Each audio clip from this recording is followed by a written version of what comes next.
आणि यानंतर थेट जाऊयात आशाताईंवर आधारित पुस्तकाचं प्रकाशन सध्या सुरू आहे. दिसतंय का तुम्हाला? दिसतंय ना? मला बुंते वाचायच्यात आणि काय नाही. मी काय लिहून बोलत नाही. काय वाटतं तुम्हाला, बसावं की उभं राहावं? हां,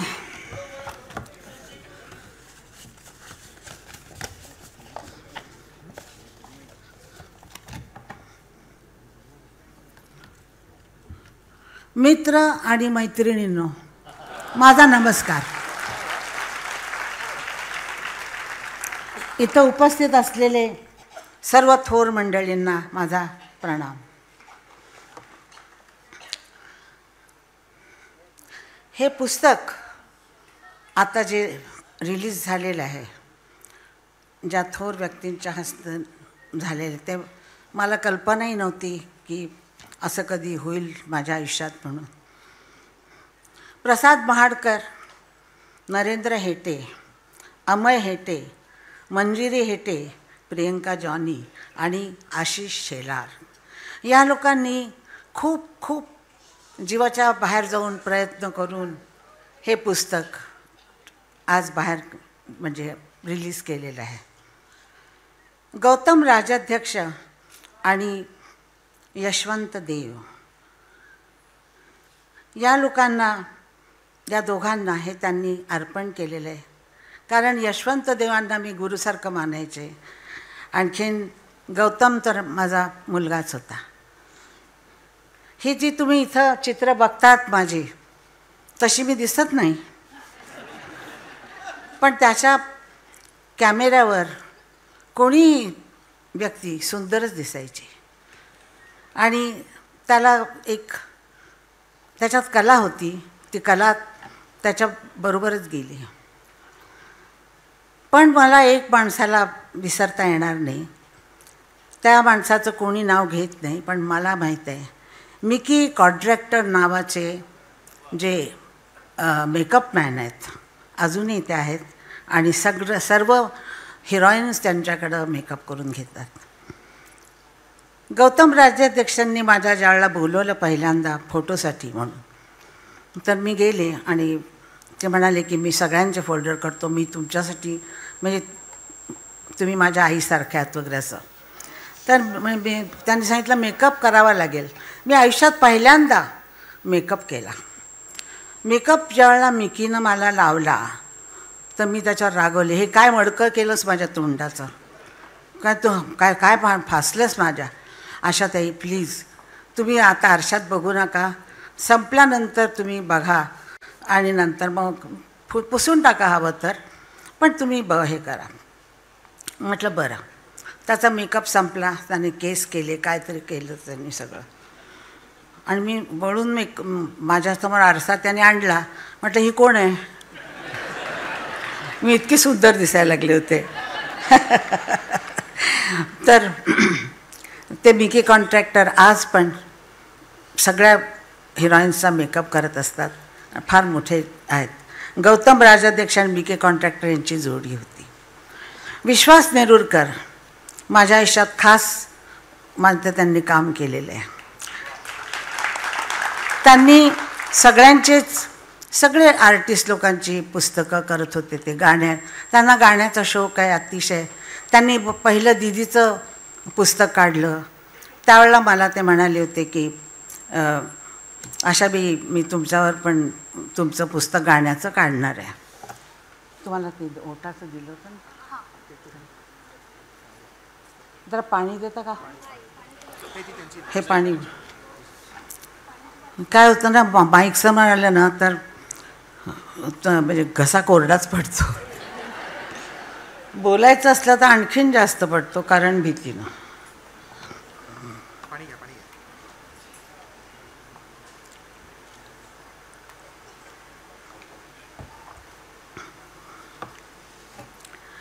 तर त्यांनी माझं पुस्तक काढायचं ठरवलं आणि दीदीचं पुस्तक कंप्लीट केल्यानंतर माझं पुस्तक आणि बरेच लोकांची त्यांनी म्युझिक डायरेक्टर वगैरे सगळ्यांची केलेली आहेत पुस्तक. तर माझ्या पुस्तकाच्या वेळेला त्यांनी HMVला विचारलं की आशाबाईंची गाणी किती आहेत. ते HMVनी साफ सांगितलं की आम्हाला काय माहिती नाही आहे. तर त्यांनी कुछ गली कुची में जाके उन्होंने ढूंढ ढूंढ के कहाँ से गाणे निकाले. आणि त्यांनी अतिशय त्रास घेऊन तो प्रसाद आणि ते दोघंजण मिळून काम करत होते आणि त्यांनी ते पुस्तक कुणाकडनं काही मदत न घेताना स्वतःच्या याच्यावर छापलं. ते पुस्तक छापल्यानंतर माझ्या 60व्या वर्षी ते त्यांनी रिलीज केलं. मी त्यावेळेला 60 वर्षाचे होते आणि त्यावेळेला 11,500 गाणी मी गालेले होते. मग त्यांनी यासाठी प्रयत्न सुरू केला की गिनीज ऑफ वर्ल्ड रेकॉर्डमध्ये गिनीज बुकमध्ये माझं नाव यावं. कारण जगात सगळ्यात तर ते लोकांनी मंजूर करत नव्हते. लंडनवाले ते म्हणाले की नाही आम्ही हे काढूनच टाकलेलं आहे प्लेबॅक सिंगिंगचं वगैरे असं तसं. तर त्यांनी भांडण केलं माझ्यासाठी आणि त्यांनी सांगितलं की रेकॉर्डेड व्हॉईस आहे. ते म्हणाले आम्ही असंच घालतो की ते जास्त गालेले आहेत वगैरे. नाही, रेकॉर्डेड व्हॉईस आहे. तर गिनीज ऑफ वर्ल्ड रेकॉर्डमध्ये माझं नाव आलं आणि त्याचं मला ते सर्टिफिकेट दिलं त्या लोकांनी. जगात सर्वात रेकॉर्ड माझा व्हॉईस आहे असं ते म्हणतात. तुमच्याकडं माझा आवाज, कुणाचाही आवाज कसा पोचला असता जर रेकॉर्डिस्ट नसते. प्रमोद घैसास, मिनू कात्रक, विजय दयाल, भन्साली असे खूप खूप लोक होऊन गेले आणि अजून आहेत काही लोक. ते 2 ट्रॅकवर आमचा आवाज घेत होते. आता 100 ट्रॅक झालेले आहेत या सगळ्या तुमच्या नवीन उपक्रमामुळं. त्यावेळेला 2 ट्रॅकवर किंवा 4 ट्रॅकवर आवाज असायचा. आणि एका ट्रॅकवर मी जे पहिलं गाणं गाले, मी त्यांचे आभार मानते. रायटर्स, म्युझिक डायरेक्टर्स, सारे साथ काम करणारे माझे टेक्निशियन्स, मी त्यांचा मनापासून आभार मानते आणि अतिशय त्यांना जे आहेत त्यांना आशीर्वाद देते आणि जे नाहीत त्यांना प्रणाम करते, अगदी प्रेमाचा प्रणाम करते. या वयात मी बोलले नाही तर परत कधी बोलणार आहे. तर त्यावेळी तुम्ही माझा सहनशक्ती तुमची वाढवा.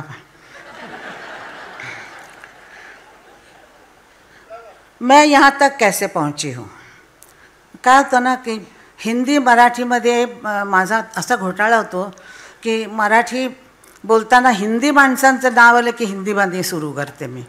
असं मला न कळत होतं. मी लिहिताना असंच करते. मैं यहाँ तक कैसे पहुँची.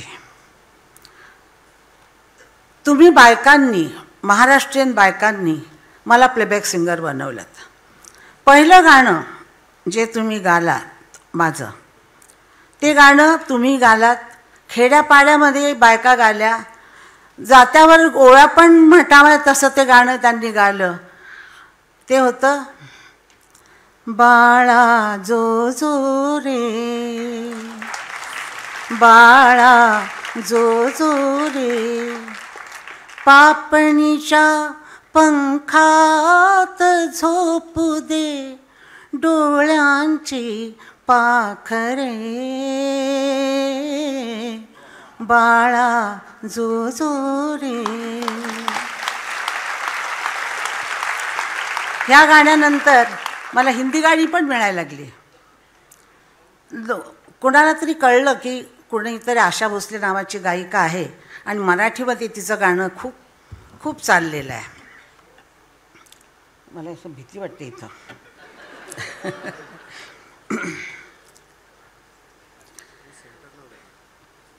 खूप म्युझिक डायरेक्टरांच्याकडे मी गाले. पण काही म्युझिक डायरेक्टर माझ्या गाळ्यावर असे प्रयोग करत होते, माझ्या आवाजावर प्रयोग करत होते.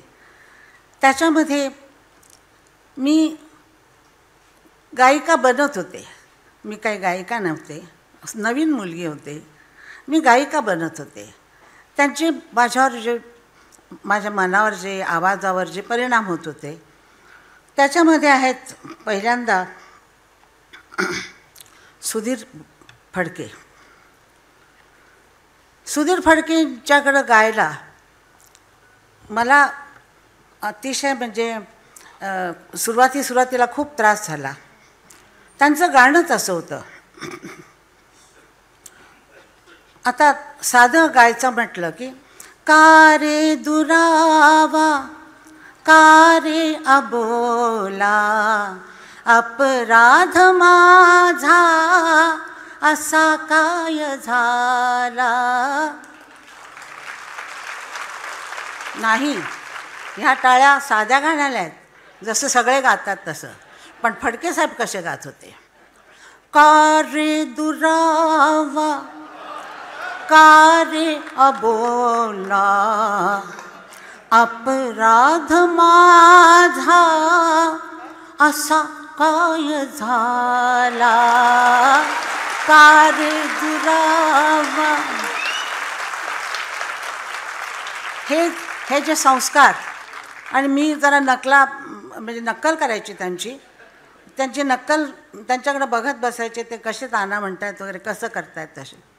आणि त्याच्यामध्ये मी शिकत होते आणि मी आत्तापर्यंत पण शिकते आहे. नेहमी मी काय म्हणतात त्याला, शिक्षण घेणाऱ्याला काय म्हणतात, हां, तशी मी अजूनपर्यंत आहे. मी अजूनही शिकते. हां, सेंटरला उभ्या काय लावतोस? एका साईडला जाऊ नका, सेंटरला उभ्या राहा. नाही ते हे इथं मध्ये कर, इथं कर.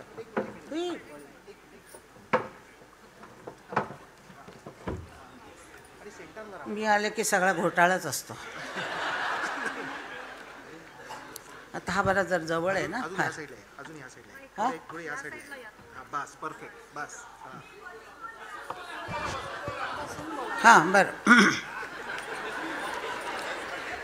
आता यशवंत देव, मला त्यांचं अतिशय स्वभाव आणि त्यांचं जे वागणं होतं आणि मला फार आवडायचे ते. मी त्यांना सांगितलं एकदा की देवसाहेब मला जरा गाणं शिकवता का. हसायला लागले. हा हा हा हा, काय आशाबाई, तुम्ही एवढ्या मोठ्या गाणाऱ्या आहेत, तुम्ही माझ्याकडं काय शिकणार. म्हटलं नाही, शिकायचं आहे मला, तुम्ही सांगा ना मला. म्हणाले म्हणा सा. मी म्हटलं सा. डोळ्यांनी सा म्हणताय का, डोळे उघडा भाऊ. मग नंतर म्हणाले सा रे गा म असं म्हटलं म्हणा. तर मग मी असं केलं, सा रे गा म. हाताने सा रे गा म गाता का तुम्ही, गळ्याने गाताय. मग तुम्ही हात का हलवताय, कशाला तोंड वाकडी करताय, कशाला आठ्या घालताय. तर आठ्या घालायचं कारणच काय तुम्हाला, तुमचा गळा गातोय, तुम्ही पोटापासून गाताय. हे त्यांच्यापासून शिकायला मिळालं, पण इतकं म्हणजे करता आलं नाही, पण फार उशिरा शिकले ती गोष्ट म्हणून. पण त्यांचं गाणं कसं होतं की विसरशील खास मला, सुरूंच झाला मला. विसरशील खास मला दृष्टिआड होता, विसरशील खास मला. तर ते असे सरळ गायचे आणि आवाज एकदम इथून काढून गायचे. विसरशील खास मला असं म्हटलं की जरा चांगलं ह्याच्याने म्हणा की. आम्ही म्हटलं की असंच गायला पाहिजे माईकवर. तुम्हाला गंमत सांगते, 2 म्युझिक डायरेक्टर एकमेकासमोर आले. ते म्हणजे देवसाहेब आणखीन फडके साहेब. फडके साहेबांना डुएट गायचं होतं माझ्याबरोबर, म्हणजे ते ॲज अ प्लेबॅक सिंगर ते येणार होते. आणि देवसाहेबांच्यासमोर देवसाहेबांनी त्यांना गाणं शिकवलं. तू नजरेने हो म्हटले पर वरमाळा पडणार कधी, कर पडलेत गळ्यात तुझे पण वरमाला पडणार कधी.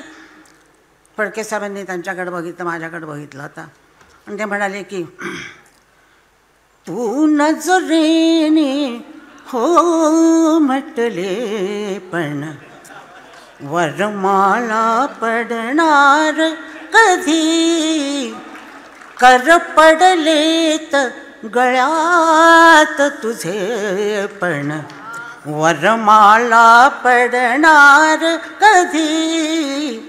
देवसाहेब म्हणाले हे असं नाही गायचं, माझ्यासारखं गा बघूया. म्हणाले फडकेसाहेब म्हणाले देवसाहेब सहन करून घ्या या गाण्यामध्ये असं.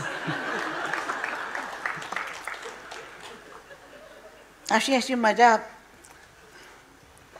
माझं भाग्य फार थोर, माझं नशीब खूप चांगलं.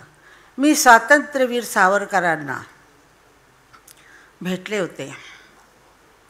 ते आमच्या वडिलांचे मित्र होते. आम्ही लहान होतो त्यावेळेला सांगलीला आमच्या घरासमोर त्यांनी चटाया घातल्या आणि पत्रावळ्या ठेवल्या. जवळजवळ 100 लोक, शेड्यूल जातीचे सगळे लोक आलेले होते, सगळे लोक. आणि त्याच्यामध्ये बसून माझ्या वडिलांनी आणि सावरकरांनी जेवण जेवले. माझी आई माझ्या वडिलांशी 3 दिवस बोलली नव्हती, कारण ती पुष्कळ ब्राह्मणासारखी होती.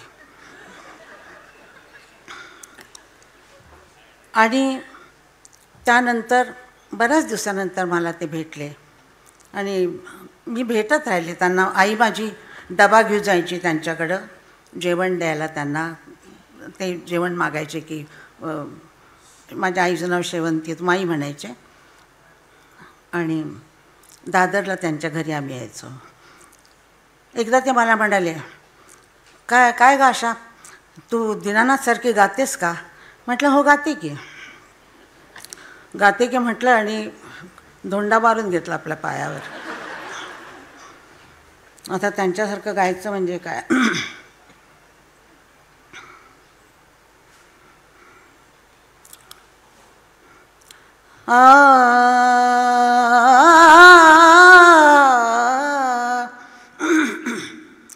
परवशता पाश दैवी ज्यांच्या गळा लागला, परवशता पाश दैवी ज्यांच्या गळा लागला, ज्यांच्या गळा लागला हो गळा लागला.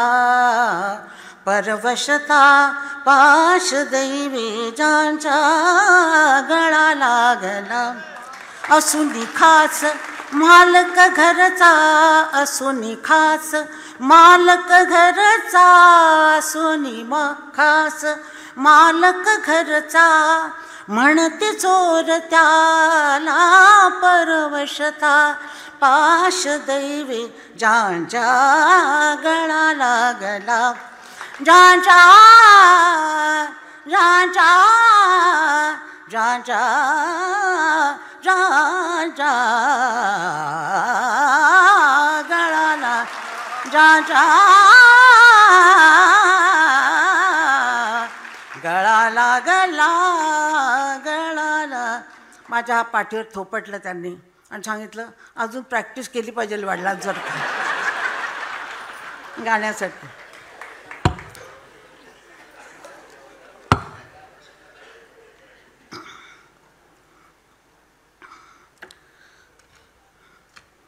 हृदयाविषयी बोलायचं राहूनच गेलं.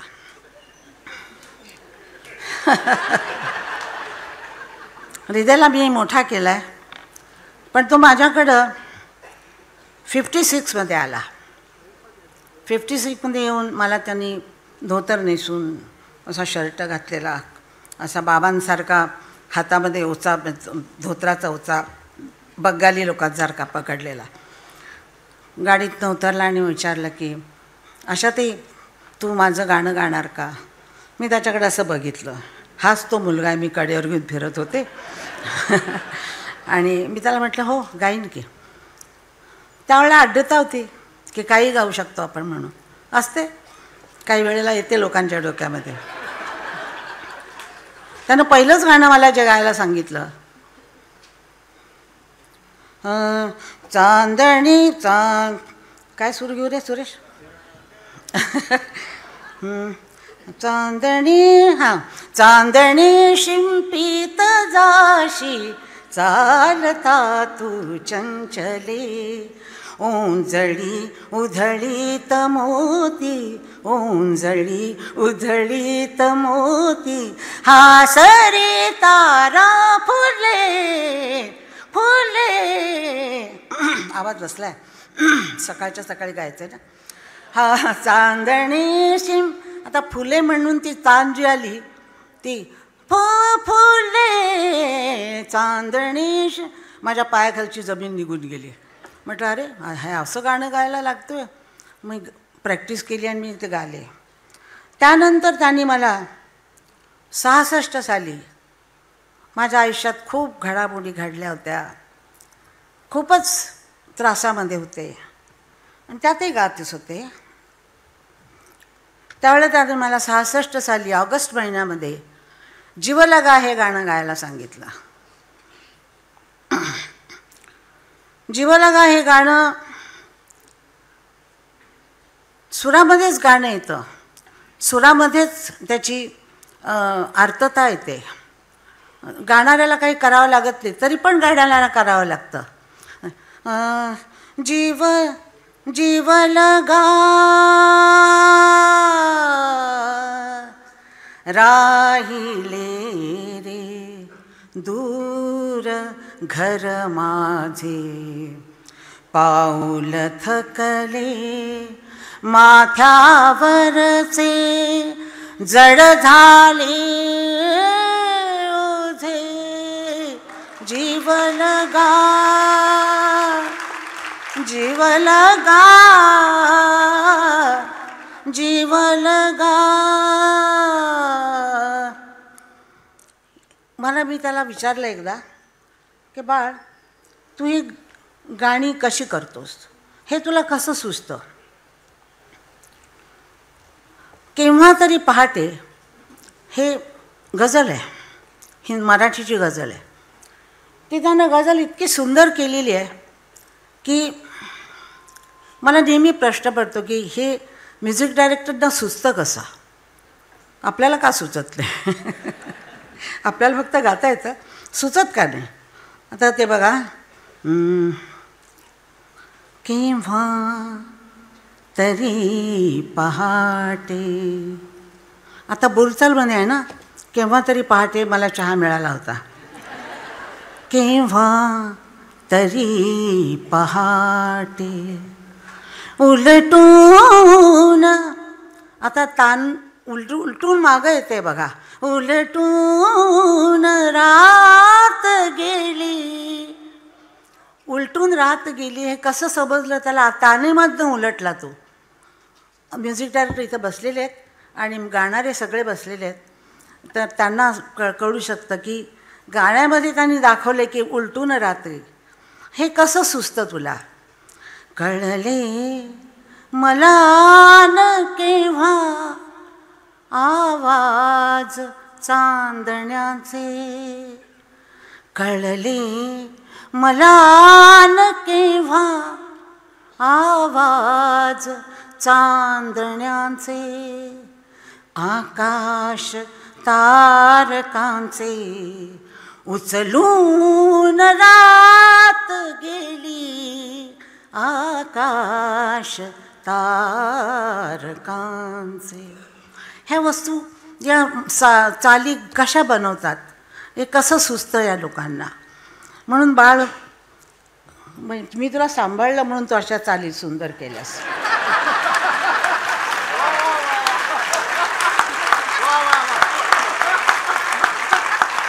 आता हेच गाणं बघा.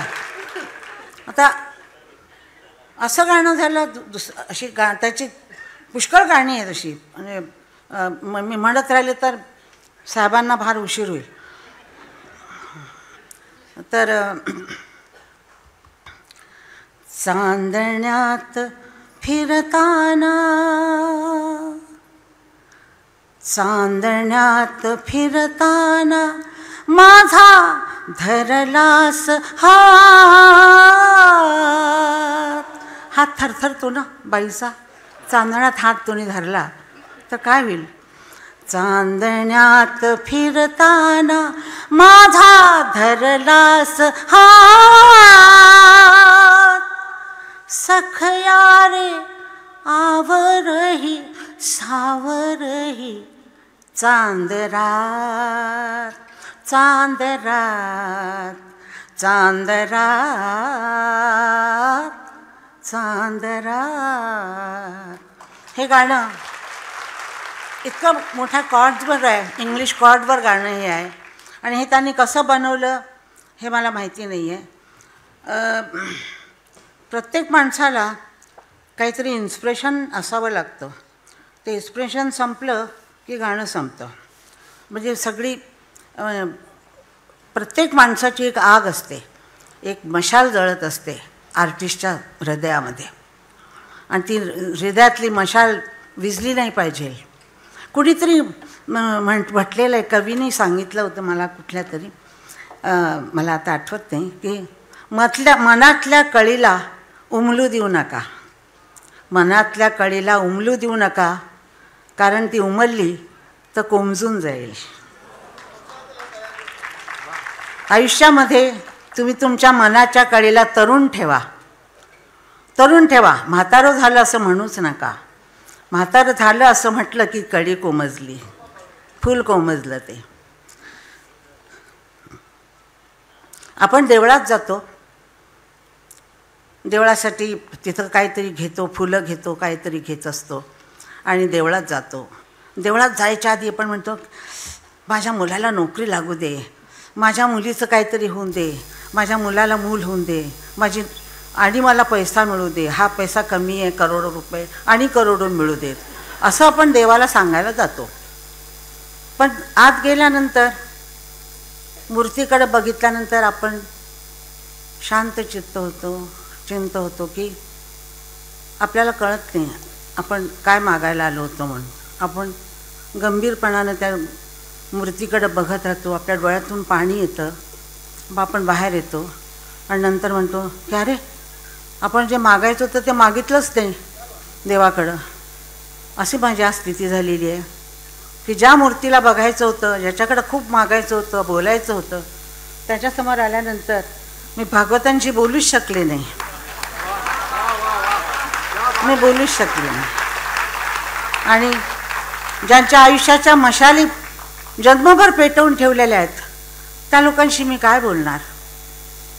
माझी फक्त आवाजाची मशालच मी जाळत ठेवलेली आहे, पण त्यांच्या आयुष्याच्या मशाली त्या जाळत आहेत. आणि सगळ्यांना उत्साहित करतात ते की तुम्ही असं करा. मला आवडणारी माणसं, काही माणसं, मला खरं म्हणजे राजकारण कळत नाही. राजकारणामध्ये मी अतिशय शून्य आहे. 80 वर्ष माझ्याची किती म्हणजे काय राजकारण झालं माझ्या आयुष्यामध्ये, माझ्या करिअरच्या बाबतीत, ते मला अजून कळलं नाही. आता थोडं कळायला लागलं आहे पोरांमुळं. पण मला माणसं आवडतात, राजकारणी माणसं आवडतात, अशी सगळी माणसं आवडतात. आता आशिष शेलार आहे, मला आवडतं, मी राखी बांधते. सावरकर साहेब माझ्या देवळातच आहेत. ते पंतप्रधान मोदीजी मला फार आवडतात. मोहन भागवत मला फार आवडतात. माझ्या मंदिरातल्या मूर्त्या आहेत त्या. जय भारत माता की जय, जय महाराष्ट्र.